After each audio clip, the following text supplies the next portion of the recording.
Você já se perguntou o porquê que você tem determinado medo? Ou que talvez os resultados que você tenha hoje seja por causa de coisas que você deixou de fazer? E essas coisas, essas tarefas, essas atividades que você deixou de fazer, com certeza pode ter sido causadas por um bloqueio e uma limitação porque você estava com medo de tomar determinada ação e às vezes não aconteceu o que você queria que acontecesse, e aí você não queria sentir aquele desconforto. Bom, sobre o medo que eu vou falar no episódio de hoje, mais especificamente sobre o ciclo inevitável do medo. Eu vou falar com você o que é esse ciclo, mas o fato é que a gente vai ter uma conversa hoje sobre ele, sobre o medo, né? E sobre todos os amigos, a família do medo. É sobre isso que eu vou falar no episódio de hoje aqui com você, então fica aqui comigo, porque é muito importante a gente ter clareza sobre o medo para que nós possamos realmente saber como trabalhar esse medo que nós temos, ou essa fobia que nós temos, e, e ter autocoragem de fato. Muito prazer, meu nome é Vitor Coaching e eu fico muito feliz que você esteja aqui no podcast Autocoragem, tá certo? Aqui no podcast Autocoragem eu compartilho com você princípios, técnicas, ferramentas para você poder ter autocoragem na sua vida. A autocoragem é a capacidade para você poder vencer os seus maiores medos. E o tema de hoje é o ciclo inevitável do medo. O ciclo inevitável do medo. O esquema que desenvolve medos. Bom, quando eu era criança eu tinha vários medos. Um dos medos que eu tinha era o medo de palhaço. Bom, eu não podia ver palhaço na minha frente. Mas como é que esse medo surgiu em mim? O medo de palhaço surgiu em mim, na minha infância, foi quando todos os meus colegas eles falavam sobre lendas urbanas. Talvez você já tenha ouvido falar sobre esse programa que passava no SBT ou até mesmo na Record. Lendas urbanas nada mais é do que um quadro que tinha nesses programas da Rede Record ou do SBT, onde contava lendas macabras, né, sobre histórias de terror e por aí vai. E todo mundo comentava sobre isso, todo mundo conversava sobre isso, sobre lendas urbanas. Você viu essa lenda urbana aqui que estava lá? Nossa, eu li na internet que aconteceu isso, isso e isso. E aí todo mundo só conversava sobre lendas urbanas. E aí, eu sinceramente não gostava muito de terror, não. Na verdade, eu detestava terror, né? Eu preferia ficar assistindo alguma coisa de comédia e tal, do que assistir algum filme de terror. Só que como estava todo mundo falando sobre esse assunto, e eu queria, né, aumentar também minha conexão com meus colegas, com as pessoas à volta, eu falei, eu vou resolver assistir também essa tal de lendas urbanas, né, que passava todo domingo no SBT. E eu comecei a assistir. E teve uma lenda urbana que foi sobre palhaço. Essa lenda urbana era chamada de a Gangue do Palhaço, que nada mais é do que realmente uma gangue, né? Um grupo de homens vestidos de palhaço e eles andavam dentro de uma Kombi azul e eles fingiam que eles trabalhavam como, né, palhaços assim para festas de crianças e tal, eventos. Só que na verdade eles não eram exatamente palhaços. Eles eram assassinos e serial killers. No caso, eles pegavam as crianças, né? Eles iam para a festa nas casas das crianças e eles iam raptando essas crianças. Eles iam pegando essas crianças e depois matando essas crianças e vendendo o órgão dessas crianças. Tá? Até me desculpa de falar sobre esse tipo de assunto aqui no podcast, mas foi muito aterrorizante para mim essa lenda urbana da Gangue do Palhaço. Foi muito assustadora para mim. E isso me marcou muito na minha infância e eu comecei a desenvolver um medo de palhaço.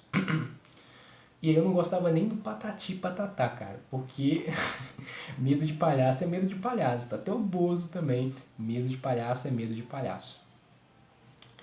E aí, esse medo começou a ser desenvolvido. Foi aí que tem um lugar perto da cidade onde eu morava, a cidade de Iricema, que havia uma cidade chamada Tuiutinga, né? E nessa pequena cidade, né, uma cidade bem pequena mesmo, né, na verdade é até um distrito, né, da cidade onde eu morava, que é Iricema, havia um senhor lá que tinha uma Kombi azul. E aí eu olhava pra Kombi e eu falava, meu Deus, é a Kombi da gangue do palhaço, meu Deus. Pra você ver como é que é a imaginação de criança, né? A gente pensa bem longe, né? A gente pensa alto, a gente pensa grande. A gente é bastante criativo quando a gente é criança. Mas aí esse medo foi sendo desenvolvido até que depois eu comecei a trabalhar esse medo, claro, quando eu comecei a estudar sobre medo, sobre fobia, justamente para vencer esse e outros medos que eu tinha também na minha vida. E talvez você teve também vários medos, claro, todo mundo tem medo de alguma coisa e, aliás, é um medo que protege a gente, né, de contra perigos e ameaças na nossa vida. Hoje em dia, eu não sinto mais medo de palhaço, certo? Hoje em dia eu não sinto mais medo de palhaço, tanto é que eu já assisti aquele filme do palhaço, como é que é o nome do filme? It, a Coisa. Já assisti esse filme já assisti outros filmes que tem palhaço no filme também, e, e, e eu já superei esse medo de fato, certo?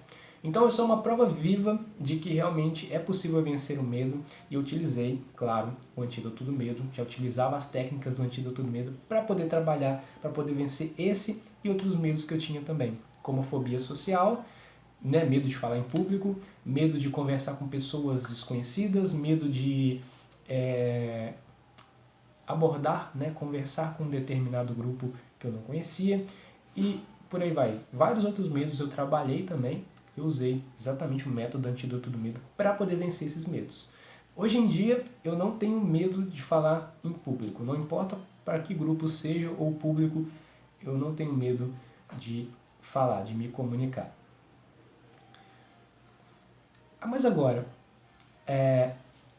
por que será que eu tive medo de palhaço? Por que será que eu tive medo de falar em público? Por que será que esse medo foi desenvolvido em mim? E que, claro, eu quero trazer essa minha história para poder ajudar você na sua história, para ajudar você na sua vida. Porque eu tive medo de palhaço, eu tive medo de falar em público, eu tive outros medos. E você? Você com certeza, você deve ter tido outros medos que você deve ter desenvolvido quando criança. Ou vários medos, ou um medo específico. Ou tem um medo que você tem até hoje, né? Aliás, a gente sempre tem algum tipo de medo ainda que a gente pode trabalhar para que esse medo não afete a nossa vida e bloqueie os nossos resultados.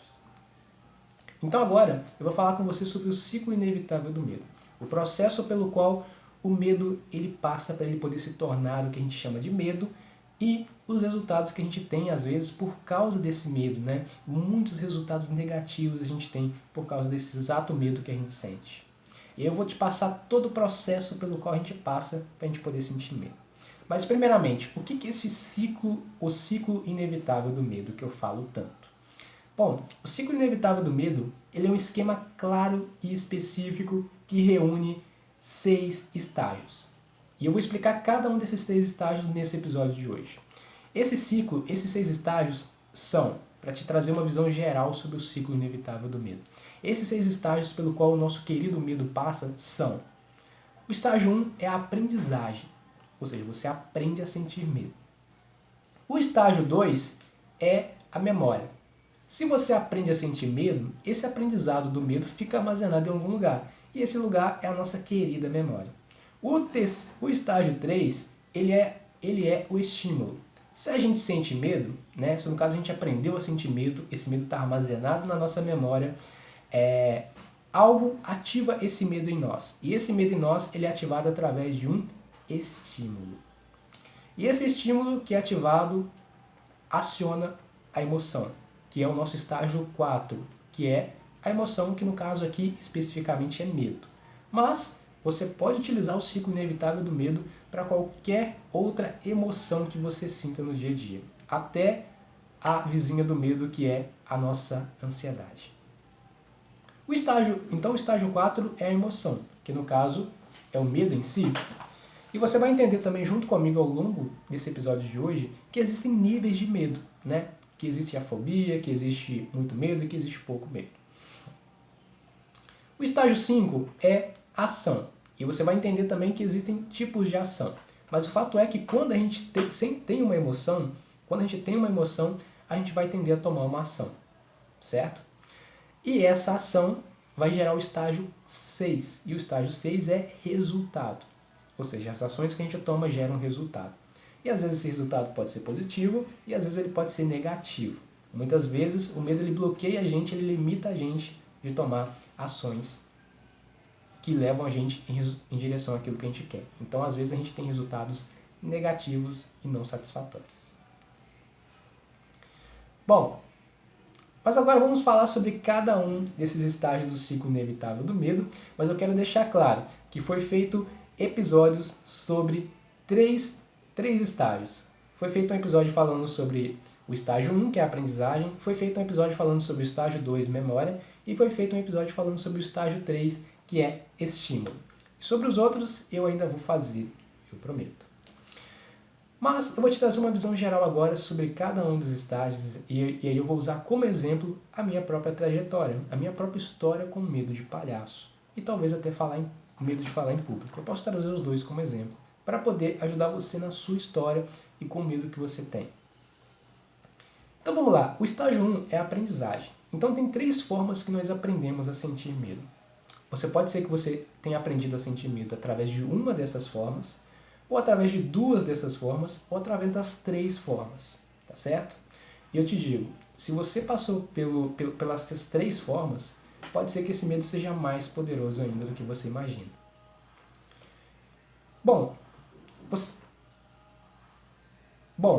as 3 formas da qual nós aprendemos a sentir medo na verdade, não é que a gente aprende, tá? Eu quero deixar isso claro. Na verdade, não é que a gente aprende exatamente a sentir medo.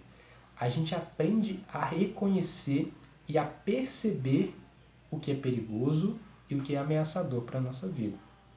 Muitos desses medos, eles são desenvolvidos na nossa infância. Por quê? Porque na nossa infância a gente está num processo de desenvolvimento, a gente está conhecendo o mundo e a gente não sabe o que é perigoso. A gente não sabe que colocar o dedo na tomada a gente vai levar choque. Então a gente está conhecendo o mundo. E pelo fato da gente estar conhecendo o mundo, a gente ainda não consegue perceber que determinado objeto, que determinado animal, que determinada coisa é perigosa ou ameaçadora para a nossa vida. E que pode nos causar dor, que pode nos causar um certo desconforto físico. Então, a gente aprende a sentir, a gente aprende a perceber o que é perigoso e o que é ameaçador. E quando a gente aprende isso, pode ser que a gente desenvolva um medo daquilo, por causa da experiência negativa que muitas vezes a gente teve com aquilo que nos causou dor ou nos causou algum tipo de sofrimento. E claro, pode ser quando a gente é criança, ou pode ser também quando a gente é adolescente, pode ser quando a gente é adulto e por aí vai. Mas grande parte do que a gente aprende é na nossa infância, certo? Tem 3 formas, então, que nós aprendemos a perceber o que é perigoso e o que é ameaçador para a nossa vida. E essas 3 formas são: a primeira forma é através das pessoas. Então, as pessoas que estão à nossa volta, as pessoas que estão à nossa volta, a nossa mãe, o nosso pai, a nossa babá, os nossos amigos, às vezes o nosso irmão, se a gente tem nossos irmãos, se a gente tem irmão, o nosso professor, nossa professora, nossos coleguinhas, as pessoas que estão à volta, o nosso círculo social ali, das pessoas que rodeiam essa criança, que estão à volta dessa criança, elas realmente são uma forma de realmente mostrar para essa criança o que é perigoso e o que é ameaçador. Então, por exemplo, a criança vai colocar o dedo na tomada. Ela vai colocar o dedo na tomada. Consequentemente, ela vai levar um choque, levando um choque ela vai chorar, e aí ela vai sentir, porque ela sentiu dor, ela vai chorar, e ela teve ali um contato. Só que, antes da criança, quando a criança vai colocar o dedo na tomada, e o pai fala: filho, não coloque o dedo na tomada, porque senão você vai levar um choque, você vai sentir dor. A mãe repete a mesma coisa, a babá às vezes repete a mesma coisa, a professora repete a mesma coisa, o irmão também, e por aí vai. Então, dessa forma, a gente aprende, através das pessoas. Através das pessoas e, claro, como você percebeu, acontece muita repetição para a criança poder aprender. Para a criança poder aprender. Nessa minha história, eu não aprendi através de uma pessoa.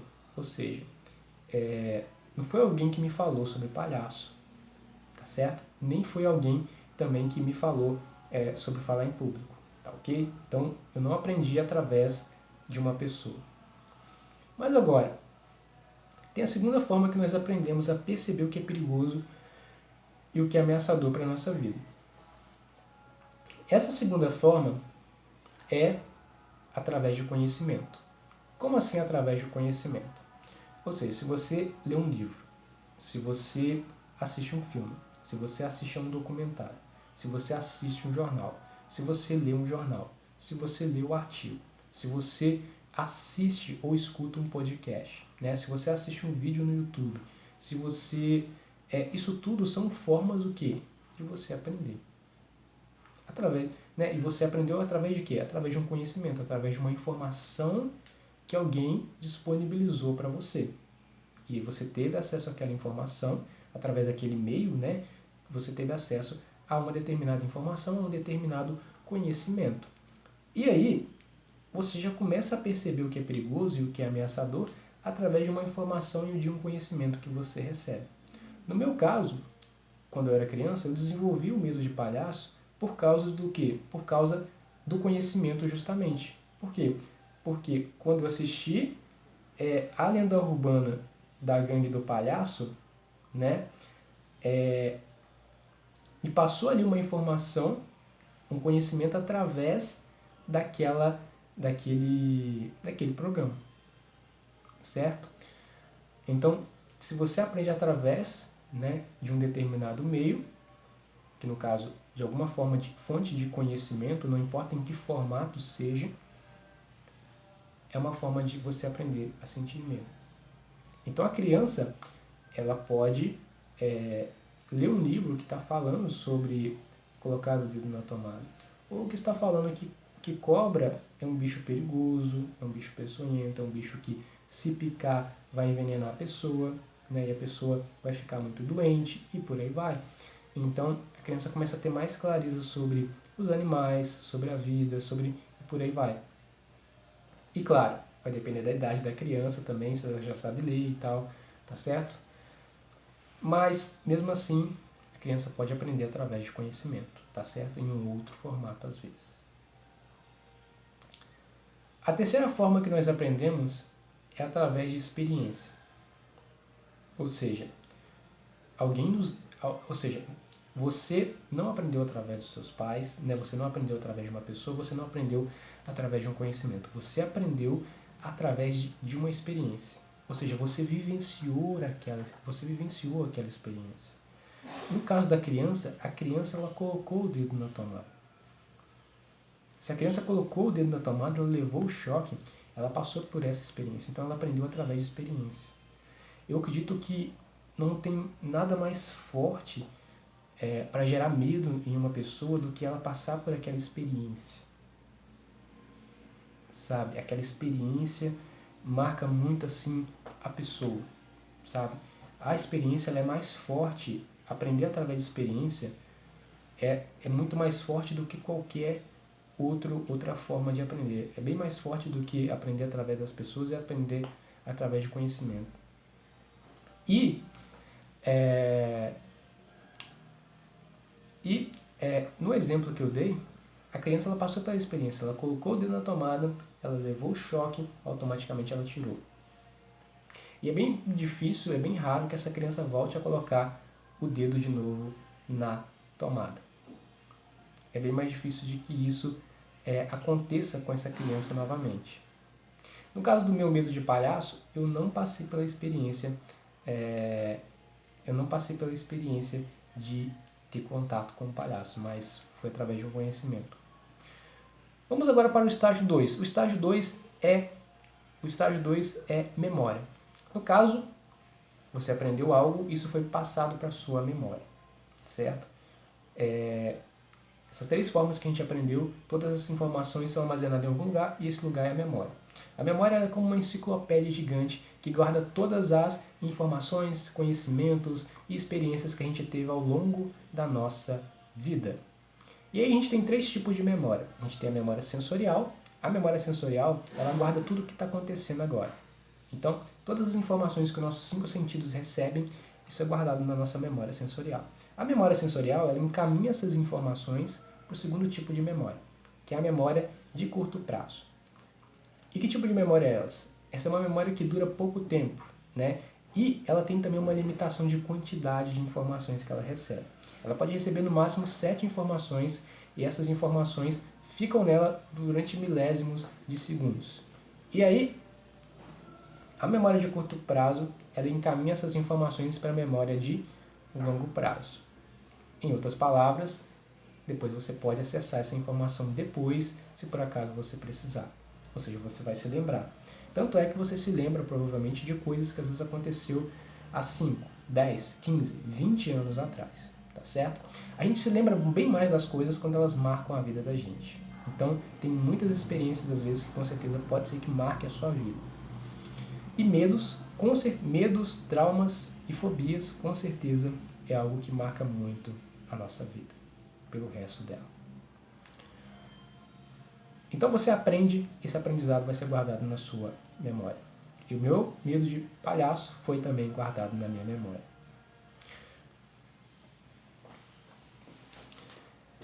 Estágio 3 agora. O estágio 3 é estímulo.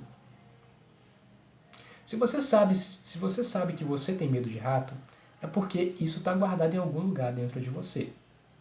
Certo? Se você não tivesse medo de rato, é porque você não teve nenhum aprendizado e isso não foi guardado na sua memória. Você não teve nenhuma experiência com rato. Então, você talvez não teria medo de rato. Mas você só sabe que você tem medo de rato porque isso está guardado na sua memória e você aprendeu isso. E o rato, ele é um estímulo. Como assim um estímulo? Estímulo é qualquer coisa que vai despertar em nós um determinado medo. No caso, se você tem medo de rato, o rato é o estímulo. Se você tem medo de aranha, a aranha é o estímulo que aciona o medo em você. É um gatilho, né? É o que é o gatilho, né? A gente chama isso de estímulo. Então a gente tem vários estímulos que podem despertar em nós um determinado medo. Pessoas ou uma pessoa específica, animais,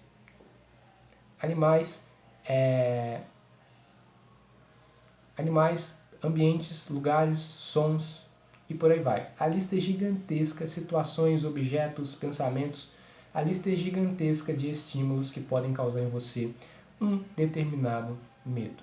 Se você tem medo de falar em público, por que será que você tem medo de falar em público? Qual será que é o estímulo? O estímulo é grupo de pessoas. Ou seja, pessoas. Pessoas é o estímulo que faz você ter medo de falar em público. Se você tem medo de palhaço, o que é o estímulo? O estímulo é palhaço, você não pode ver o palhaço. Se você tem medo de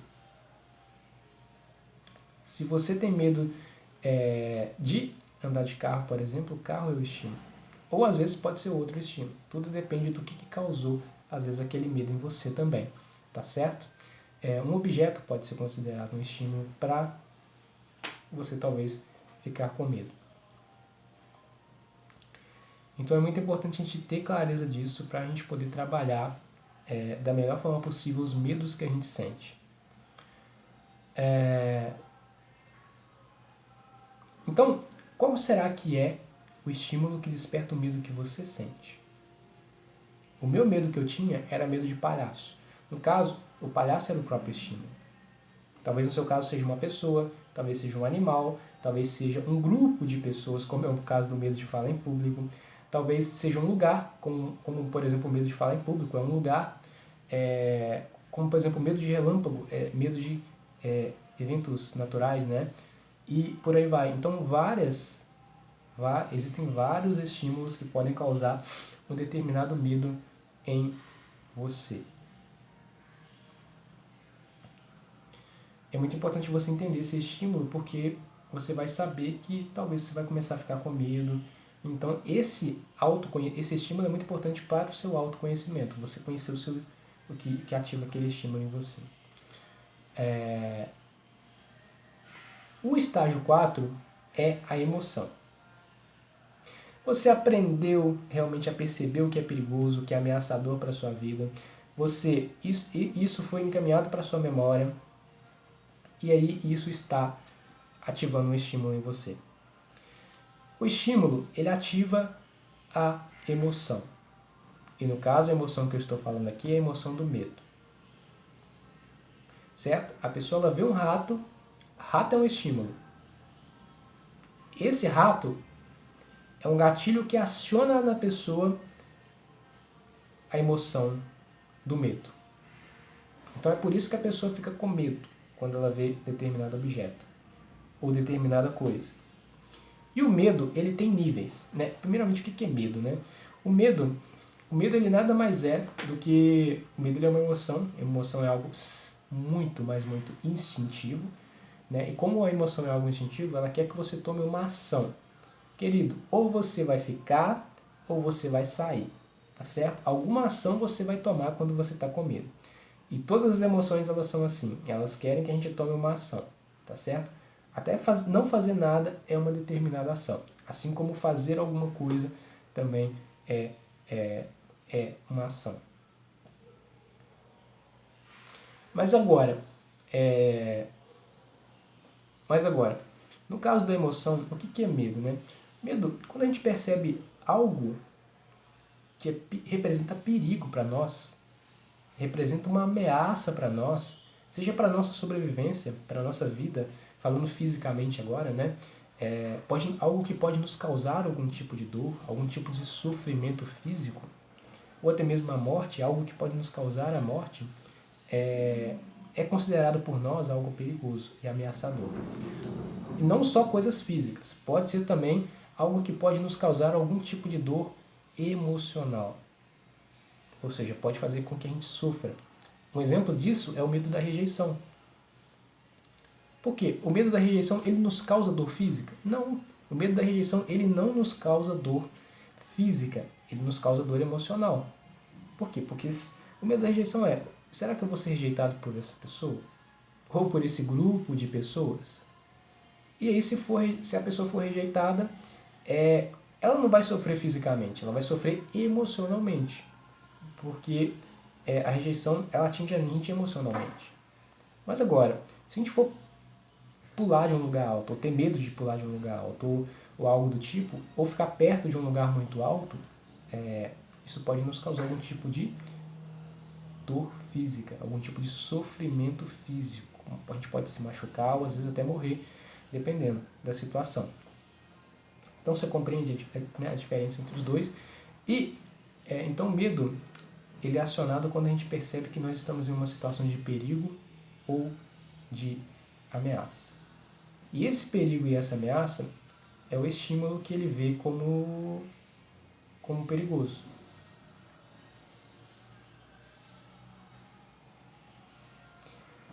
Mas agora, quais são os 3 níveis de medo, né? O medo, ele tem níveis, certo? Em qual desses níveis será que o medo que você sente, você está?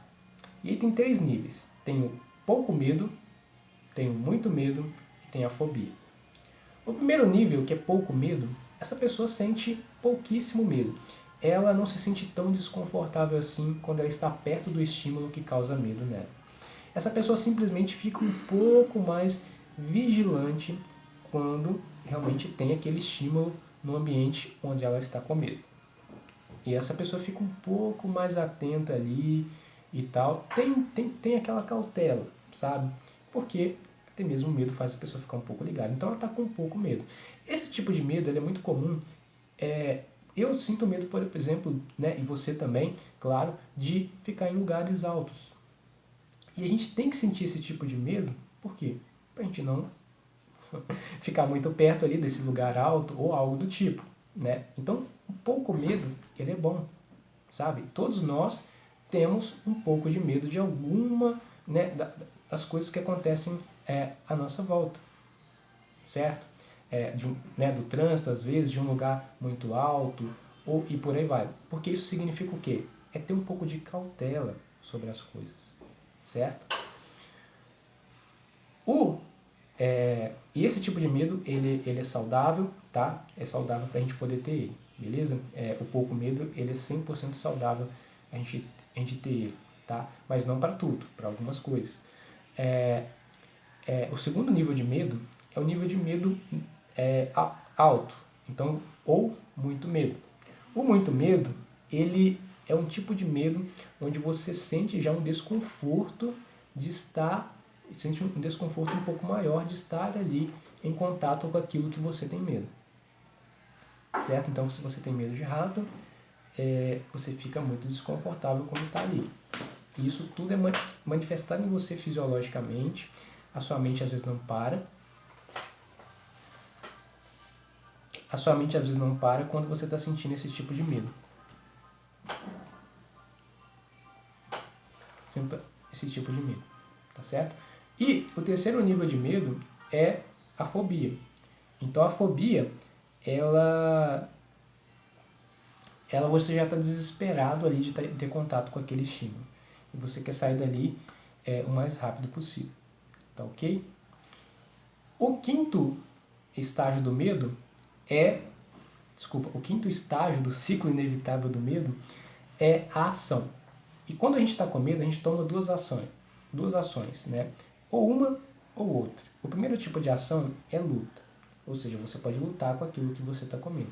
Ou, se você preferir, em uma linguagem, né, uma linguagem menos instintiva, significa você enfrentar aquilo que você tem medo. Né? De peito aberto ali, você enfrentar aquilo que você tem medo. O segundo tipo de ação que às vezes a gente toma é de fugir. Ou seja, você vai fugir, você vai sair daquele ambiente em que você está inserido. Então, ou você luta com aquilo, ou você foge daquilo que você tem medo. O sexto estágio agora é resultado. E tem dois tipos de resultado que você pode ter por causa das ações que você tomou. E pode ser o resultado positivo, ou seja, você teve o resultado que você queria. Ou seja, às vezes você alcançou aquele objetivo, alcançou a meta que você queria, atingiu aquela produtividade que você queria e por aí vai. Você conseguiu aquilo que você queria, aquele resultado, aquele ideal e por aí vai. Agora, tem o resultado negativo. O resultado negativo é você não conseguiu aquilo que você queria, você está insatisfeito, você está infeliz. Isso é resultado negativo. E muitas vezes você tem um resultado negativo, né? Nesse caso do ciclo inevitável do medo, principalmente, você teve o resultado negativo por causa da ação que você tomou referente ao medo. E essa ação que você tomou foi por causa da emoção do medo que foi acionada por um estímulo que está na memória que você aprendeu. Então você precisa ressignificar porque você tem a crença de determinado medo e por aí vai. Então a gente precisa trabalhar muito isso, tá certo? Bom, esse foi o ciclo inevitável do medo, 6 estágios do ciclo inevitável do medo. Tá? O ciclo inevitável do medo é muito importante. Se você gostou desse episódio, obrigado por assistir até agora. Eu te convido a assistir as outros episódios aqui que a gente fez para você com muito carinho. Te convido a participar da Jornada da Autocoragem, que vai acontecer do dia 22 até o dia 25 de novembro de 2021. Então, te vejo no próximo episódio. Um grande abraço para você.